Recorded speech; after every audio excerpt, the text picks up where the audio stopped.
Then the bailiff called her name Jaguar Wright, singer, activist. Unfiltered firestorm, she entered the courtroom dressed in all black, a Bible in one hand, a thick folder in the other. She didn't glance at Diddy. Didn't acknowledge the jury. Her eyes locked with the judge, and she gave a single nod. The gallery leaned forward, everyone felt it, something was coming, but no one expected it to explode. Jaguar didn't ease in. I came here with the truth, she said, gripping the mic. Like it had wronged her, the judge asked for calm. She hadn't raised her voice, not yet. But the quiet intensity in her tone cut like a blade. The kind of still-boiling energy that makes your spine straighten. I've seen what those parties look like. I've seen what they cover up. And I've seen what happens when people try to leave. Defense objected, speculation, prosecution countered, foundation will be laid, the judge allowed it. That's when it started to unravel. Jaguar spoke plainly. No theatrics, just cold, lived truth. She wasn't just talking about parties, she was talking about systems. NDAs handed out like party favors, phones confiscated at the door, women escorted in like props. Puffy didn't just throw parties, she said. He ran operations. She described how people were recruited. You might be singing one week, then suddenly someone's assistant the next.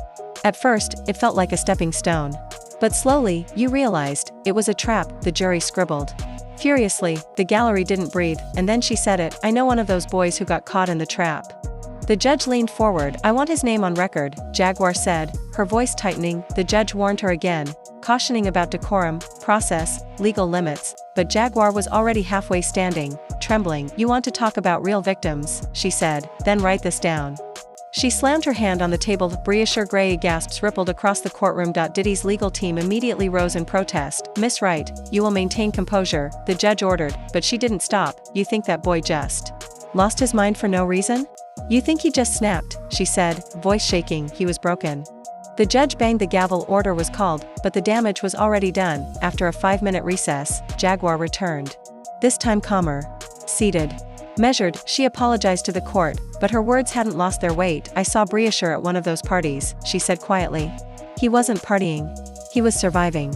She recognized the look in his eyes. It's the look of someone who's been promised everything, and handed trauma instead. The prosecution leaned forward. Miss Wright, are you alleging that Mr. Gray was assaulted? Jaguar didn't blink. Yes. By Diddy. And others.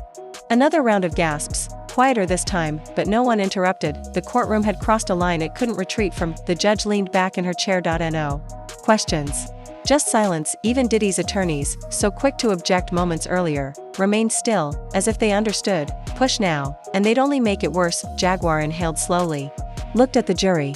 Then at the prosecution. I know what I saw. And I know what that boy was going through. Her voice cracked, because I've been through it too. The prosecutor gave a small nod, signaling her to continue. What came next didn't feel like testimony. It felt like a warning. You don't walk into those parties thinking it's going to happen, she said. You think it's a vibe. A step. Up. A chance. She paused. Then you realize you're in a house with no locks on the inside. She looked directly at the jury. No way out. Just handlers. Just cameras. And Puff, always somewhere in the background. Watching. There were no gasps now, just tension, thick and unmoving, like smoke that lingers after something's been burned. Jaguar reached for the folder she'd brought in. Opened it. Held up a printed email chain. This was sent to me by mistake, she said. Dated. Signed. She handed it to the prosecution. Names were redacted, but y'all know who you are, she added. The judge reviewed the documents in silence. Then Jaguar turned to the gallery. You want to know why this trial matters? She asked. Because there are more Brysheres out there. Her voice was steady, low. Certain, more young black boys who walked in thinking it was mentorship, and came out shattered. She stopped. Didn't need to say more, because by then, it was already too much, and just enough. The prosecution resumed, slower now. Careful, Miss Wright, they asked. Were there other witnesses to that party, people who could corroborate what you saw? Jaguar nodded. Yes. But they won't talk. Why not? They're scared. Some signed things they didn't understand. Some, they're still under him. For the first time, Diddy looked up from the table, not with his usual confidence, not with arrogance. He looked at Jaguar, and what flickered in his eyes wasn't controlled. It was fear, like he was staring at a ghost from a hallway he thought he'd sealed shut. The prosecutor asked the final question. Do you believe Mr. Combs targeted vulnerable people? Yes, she said, calm but unwavering. And that's the whole point. You don't build empires like this by accident. You pick your prey, throw just enough fame at them to keep them chasing, and if they fall apart, that's on them, not you. The defense finally stood to object. Speculation. The judge sustained it. Miss Wright, please stick to direct observations, she said. Jaguar nodded. Then let me tell you what I saw. Leaning into the mic, she began again, earpiece-wearing handlers, back rooms with no cameras, guests separated based on who brought them and who was expected to perform. She said she observed Puff vanish just before things took a turn. The courtroom was silent, breath held. The prosecutor held up a photo. Is this from that night? Jaguar studied it, her expression shifted. That's the one. The timestamp read 2:13 a.m. A dim hallway. Blurry figures. But Diddy's face, clear. The judge allowed it into evidence despite the defense's objection, pending further testimony. Then came the next question, were there minors present? Jaguar hesitated. Not that I saw directly, but I heard whispers. A girl crying behind a locked door. I wasn't allowed in. Who stopped her? A man in a black hoodie. He said. It wasn't for me. That I was too loud to be trusted. And who brought her? She looked down, Andre Harrell. The room shifted. Diddy's mentor, now deceased. He invited me. Said it'd be a night of opportunity. And was it? No, she said. They made sure it wasn't. After that night, the call stopped. Collabs disappeared. I went from being in every studio to no one picking up. She paused, the courtroom clinging to her words. Then she shifted. I'm not the only one who's seen it. There are executives, big names, who helped cover this up. Not because they didn't believe the victims, but because they were part of the machine. When the prosecution asked for specifics, she exhaled. There's a certain producer, Grammy consultant, you'd know his name. I won't say it. He's not here. But his parties? They were step 2. After Diddy's. He cleaned up what Puff left behind. Nobody named him, but everyone felt it. Jaguar explained how young talent, especially young black men, were funneled through both camps, thinking it was mentorship, but it was molding, breaking, replacing. The prosecutor leaned in with a new file. Are you saying there's a system in place that rewards silence and punishes resistance? Jaguar nodded slowly. It's not just a system. It's a ritual. You survive it or you disappear. She then produced a printed text thread, from someone who got out. Someone who watched Bryshere Gray break. The judge admitted it into sealed record. Then Jaguar dropped another bomb, the same talent scout who brought Bryshere to that infamous party was still working, still scouting young black men, still unbothered. She didn't say his name. She didn't have to. He's at every award show, every press junket. You've seen him smile on red carpets. That's the face of fear. Wearing power. And in that moment, the courtroom began to understand, this wasn't just about Diddy. This was about the entire food chain. One that started at the top and fed on silence all the way down. Jaguar sat back, her breathing calm now, but her eyes still scanning, measuring how much truth the room could absorb. Bryshere isn't the only one, she said softly. He's just the one whose pain made headlines. There are others, boys you've never heard of. Girls who never made it past the first meeting. She asked, you ever wonder why so many young artists vanish after one hit? It's not always the industry. Sometimes it's what they survive to get there. A murmur stirred in the back. The judge raised a hand, silence fell. Jaguar leaned forward again, whispered into the mic, this ain't just about music. This is about conditioning, grooming, and the system's favorite word, consent.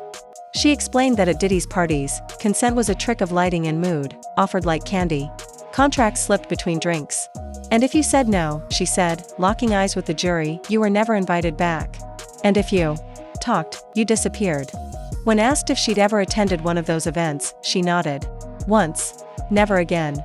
She described the setting, velvet ropes, valets taking phones, candles burning like a church, but not one that worshipped God. That night, I saw Bryshere. I saw the fear in his eyes. He wasn't drunk. He wasn't high. He was trapped. She said he looked younger than his age, isolated in a room full of stars that weren't shining. Then she paused, and dropped the most damning detail. He mouthed something to me, she said. I couldn't hear him. But I know what he said. She blinked. Then whispered into the mic, help me. The gallery froze, no music, no murmurs, just that kind of silence that screams, and then Jaguar's voice cracked for the first time. And I did nothing. I turned away, she said, choking slightly, because I was scared. And I've carried that moment with me for years. The judge called a brief recess, not by protocol but by humanity. When court resumed, Jaguar wasn't shaken, she was solid, steady. The judge asked if she was emotionally capable of continuing. She gave a curt nod and straightened her spine. I'm not here to relive trauma for headlines, she said. I'm here because silence cost more than the truth ever could. The prosecution shifted direction, asking about other parties, other names. Jaguar hesitated, then mentioned someone unexpected, a powerful female executive, often seen as untouchable in entertainment circles. She wasn't a guest, Jaguar said. She was logistics. She described a call sheet, yes, an actual document that tracked attendees, handlers, and which NDAs each guest had signed. She'd seen it once, years ago, after an argument with someone in Diddy's circle. They kept files, she said, on everyone. When asked how she knew it was real, she answered plainly, because my name was on it. Whispers rippled through the gallery. Reporters typed faster. Jaguar clarified that she was labeled a watchdog, someone who asked too many questions, and after that, the invite stopped. Then, perfectly timed, the prosecution introduced an old revolt email chain, leaked during an unrelated internal probe, listing potential disruptors in their ecosystem. Jaguar's name was third. Diddy's lawyers objected, but the judge allowed it, pattern and credibility. Jaguar used the moment to pivot. Y'all act like this is new, she said. But it's always been here. It just wore better suits. She told the courtroom about a night in Miami, not a party, but a cleansing, as they called it. A gathering of safe souls who could be trusted to stay quiet. It felt like church, she said, if church served champagne and handed out silence. She left early, again, no phone, no photos, no trace, but the faces she saw there? You'd recognize them, she said. Some of them are posting quotes about healing right now. Her voice remained calm, but the heat behind it scorched. Bryshere's name is just the start, she said. Because this trial ain't just about Puff.